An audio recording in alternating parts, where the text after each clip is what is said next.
Welcome to my top 10 segment. Today, we'll be going over the top 10 positions in the NFL. A little disclaimer though, this is my personal ranking. So if you feel different, leave a comment below and tell me what you think the top 10 position should be and why that is. Other than that, enjoy the video and let's get started. At number 10, it may be surprising, but I'm going to go with the quarterback.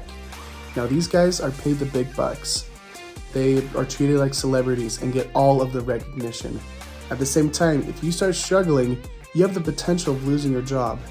The whole offense runs through you and your ability to make a play. And if you can't deliver, fans will especially notice and you can lose your job. At number 9, I'm going to go with the running back. These guys see the football often, and you have the chance to make a huge run play when the opportunity comes.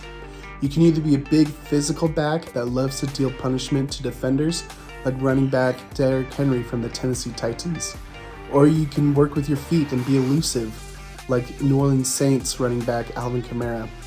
Part of this job, though, is you got to know where your blocking is so you can run through the gaps, and you do get tackled often, if not every play, when you have the ball. So it does take a toll on your body, and it may result in a small career in the NFL. At number 8, there's nothing better than a good cornerback. These guys are positioned on either side of the field on defense, ready to lock down receivers from catching the ball. You have the opportunity to make big plays and intercepting the ball so that your team's offense can come back on and earn more points. Although, as being a cornerback, I will say that you might need to have two sets of eyes. Not only do you have to watch out the receiver that you're guarding, but you got to watch the quarterback in his eyes to see which direction he's throwing and be smarter than he is. At number 7, opposite of cornerback, I'm going with the wide receiver. If you've proven yourself to be reliable and catch passes, most likely you're going to get a big contract for your services. For example, just this last offseason, former Kansas City Chiefs wide receiver Tyreek Hill signed a 4-year contract worth $120 million. He is arguably the best and fastest wide receiver in the NFL, and $72 million of that money is guaranteed to him, which I think is money well spent. And obviously, as part of being a wide receiver, you gotta catch the balls that are thrown your way. As you catch those balls, it helps your team move forward to end up in the end zone. If you can't do that, you're either going to be finding yourself on another team or out of the NFL. At number 6, I'm going to go with the fullback. This position is a little unique because right now, not many teams have fullbacks in their system. But when they do, their job is to stop defenders from getting to the quarterback. You may be asked to be a little bit of a switchblade, being able to catch some passes or even run the ball a bit. But your main priority is to block defenders from hitting the quarterback, so you don't have to move very far out of the pocket. At number 5, may be surprising, but I'm going to go with a practice squad member. These guys only have to practice a couple days of the week, and even though they only practice a couple days, they get paid a fair amount. Not as much as starters, but you only get to work a few days in the week. At number 4, I'm going with the long snapper. This person's responsibility is to snap the ball to the placeholder for the kicker to make the extra point.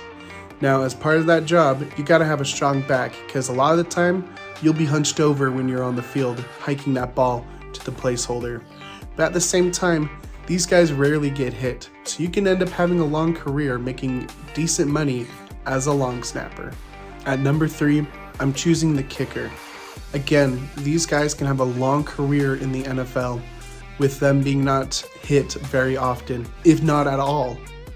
For example, Justin Tucker, one of the best kickers in the NFL who plays for the Baltimore Ravens, has signed a 4-year, $24 million contract of recent.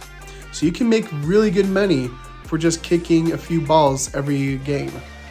Now I will say, as part of this job, fans and others will recognize if you're not very good.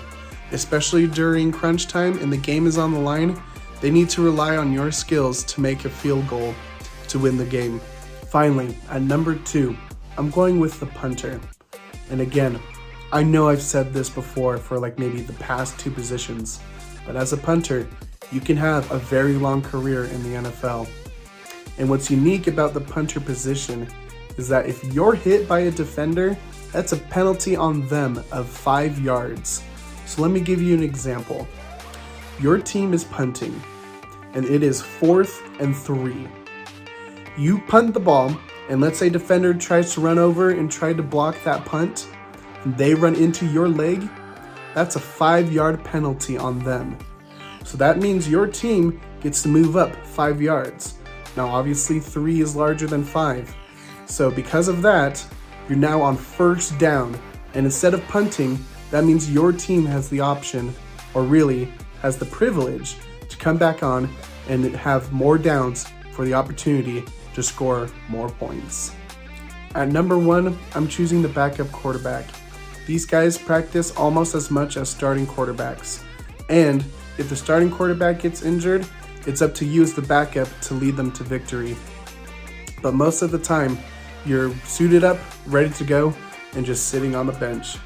A very well-known backup quarterback that has earned a lot of money is Chase Daniel of the LA Chargers. He has been in the league for 14 seasons, so not as a starter, but as a backup. So he's had a pretty good career as a backup.